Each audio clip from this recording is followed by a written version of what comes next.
The Dudley Ward Tunnel is a popular route for many Gibraltarians, but is the danger of the newly renovated tunnel public knowledge? Fire hydrants leading up to the tunnel entrance are at a regular interval 100 meters. For example's sake, if we start at the beginning of Devil's Tower Road and work our way down, it's quite evident that this is the case. This journalist, along with a source, decided to discover for himself the truth behind the issue of safety along the tunnel, and what was discovered is shocking, to say the least. Upon arriving at the tunnel entrance, the nearest fire hydrant is 250 meters from the Europa Point entrance, and 320 meters from the Brian Navarro Way entrance. The law clearly states that a fire hydrant should be no more than 100 meters apart.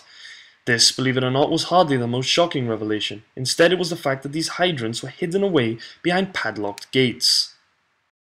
If the lack of water in times of fire was not a great worry, then the build-up of poisonous carbon monoxide fumes from motor vehicles is. The lack of a ventilation system throughout the entire 700-meter-long tunnel has created a build-up of toxic fumes that a recent study in British motorways in England has revealed are linked strongly to heart attacks. A study conducted here in Gibraltar showed that in the middle of the tunnel, the pollution reading reached a staggering 600 ppm.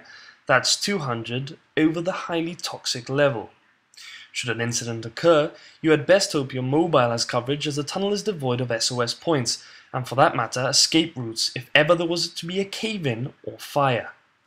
The lighting along the tunnel leaves a lot to be desired, as does a sufficient lack of fire hydrants. The Dudley Ward Tunnel was closed in 2002 after the tragic death of Brian Navarro, who died when a rock fell on top of the car he was driving and was not reopened until November 2010. The crucial vein for traffic in Gibraltar was left shut for 8 years.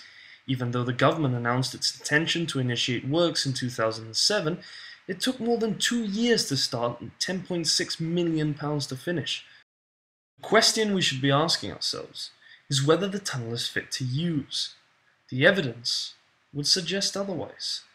This has been Wright reporting for GIB Radio.